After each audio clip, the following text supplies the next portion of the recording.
Hi, it's product review time. Now, for the last 6 years or so, the Rigol DS1052E here has been pretty much the benchmark standard for entry-level scopes. It couldn't be beat for quite a long time, and there's quite a lot of competition to this now, but Rigol have released the new DS1054Z, and it's a 4-channel scope, still 50 megahertz entry-level bandwidth, but it's got more memory, it's got a bigger screen, it's got all sorts of bells and whistles built in. It's an absolutely killer scope for $399 US or even less than that, and different prices depending on which country you're in. So I've done quite a few videos on this already. This is going to be the summary review video, a bit different to how I normally do reviews. This will be about 10 minutes, just direct overview of, pros and cons of this scope. If you want more detailed stuff, I've linked in videos down below. I've linked in the teardown video, which has additional information. I've linked in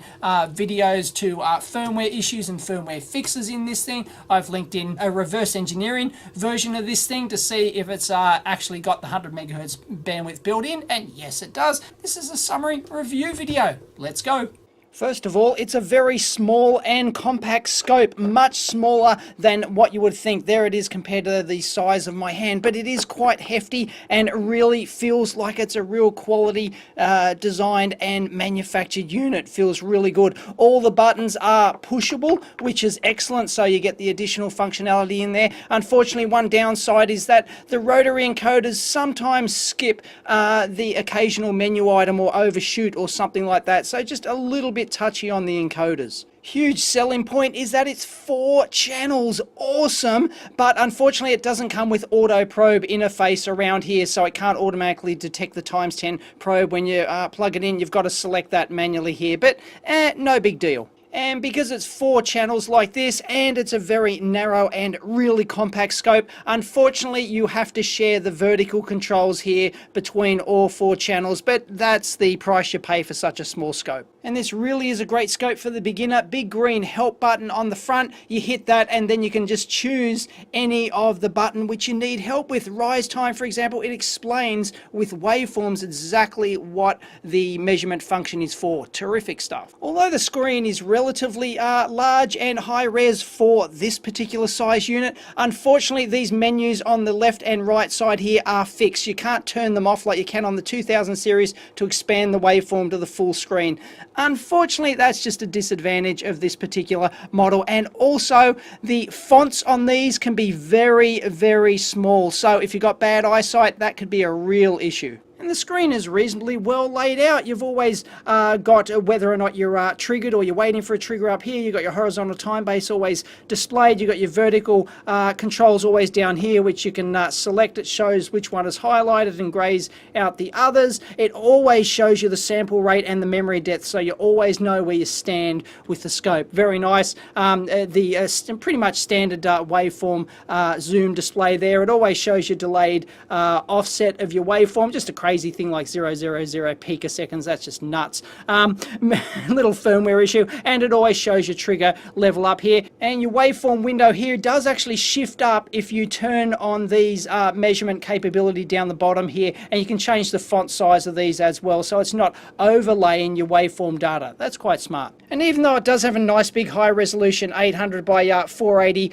widescreen on here with 12 divisions, which is excellent, it is not the brightest thing on the market, and the angle is not that terrific, but it's adequate for the job. It takes about 22-23 seconds to start up. Little bit annoying, but pretty much par for the course on these sort of scopes these days. Now the fan is unfortunately a little bit on the loud side, not the loudest I've heard, but fairly distracting in a very quiet room. But anyway, you could get in there and retrofit a silent one in there. This is a basic bandwidth of 50 megahertz, which is pretty good, and it's a reasonable 1 gig sample per second, but that is only for single channel like this. If you turn on a second channel like that, it halves to 500 meg, and if you turn on a third or a fourth, it drops down to 250 meg samples per second. And if you buy the 100 megahertz model, then 250 meg samples across all 4 channels is not the best. So don't expect the full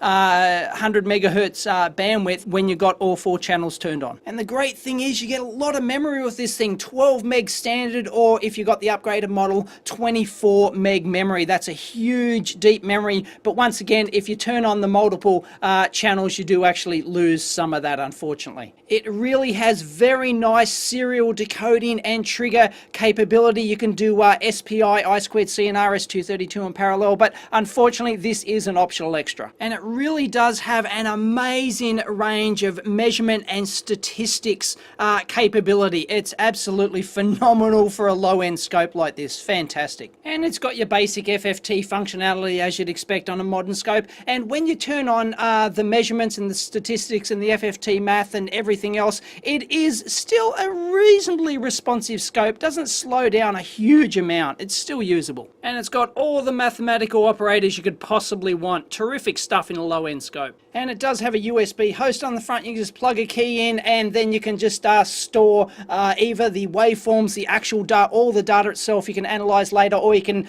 get screen captures really easy. And it comes standard on the back with a trigger out and pass-fail output as well for mask testing. Yes, it does have full mask testing built in, and it does have LXI LAN capability built in as standard. Fantastic, until you realize that Rigol software is just crap. It basically does not come with any software. It comes with really annoying drivers. Fortunately, some people have written some decent third-party apps to talk to this thing and analyze data and operate it remotely, but Rigol, they don't provide anything. And one of the best things about this scope, and absolutely incredible for the price, it has one of the best intensity graded displays on the market. Look at that. It's got 64 shaded levels, not as good as the Rigol 2000 series, but still very impressive, very analog-like display, and very fast updating as well, especially for the price of up to 30,000 waveforms per second. So this is one of the best intensity graded displays on the market. Can't be beat.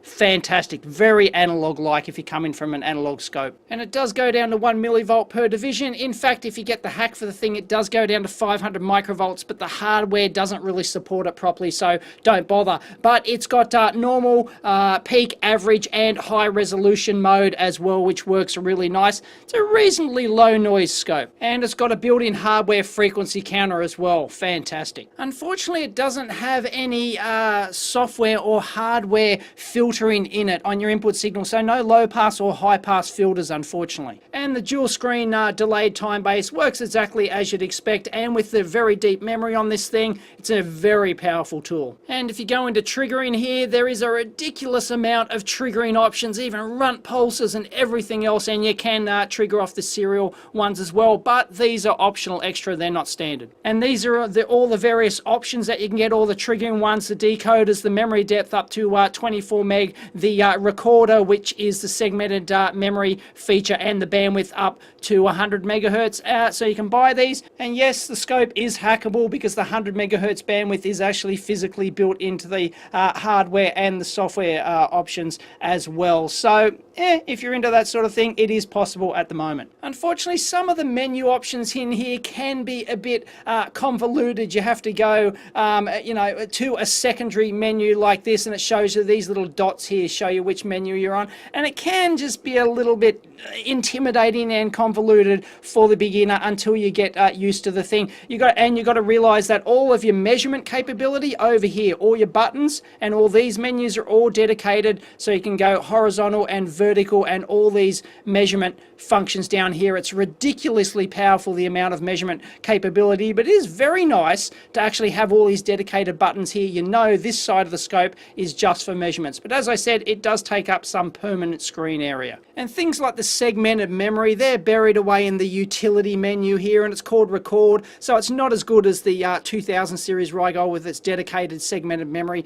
control on the front. So it's basically a record replay feature. And as I said, this is optional, but it allows you to extend the already deep memory to actually capture a ton of data that's not possible with any regular scope. And you get these RP2200 switchable ×1 ×10 passive probes with it, 150 megahertz bandwidth, which is pretty good. They're reasonable quality. I'm not going to write home about them, but you do get 4 of them. Awesome. Did I mention it's a 4-channel scope for $399? So there you have it. That's a summary of the Rigol DS1054Z. What's my verdict?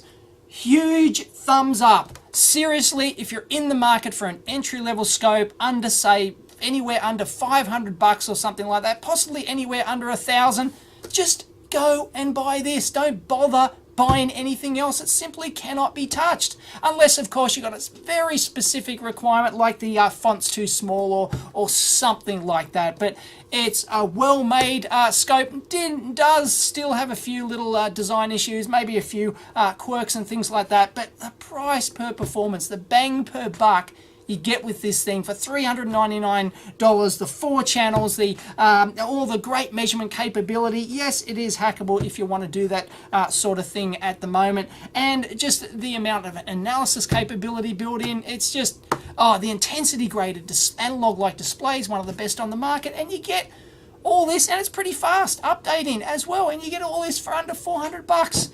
Unbelievable. The market's completely changed. So seriously, I cannot see another scope that offers the same bang per buck as this. At the moment, it cannot be beat. The equation might change. It's the start of 2015 now. The equation might change in a year's time. If you're still watching this video in 2016 or 2017, this Rigol DS1052E hung around for like 6 years. It led the market for like 4.5, 5 years, probably. And this one might do the same. That remains to be seen, but just go out and buy it if you're in there. Just don't worry. Just get this. That's it. Easy. Makes your decision easy. It's a great scope. It really is. It's the best entry-level scope on the market. You can't go wrong.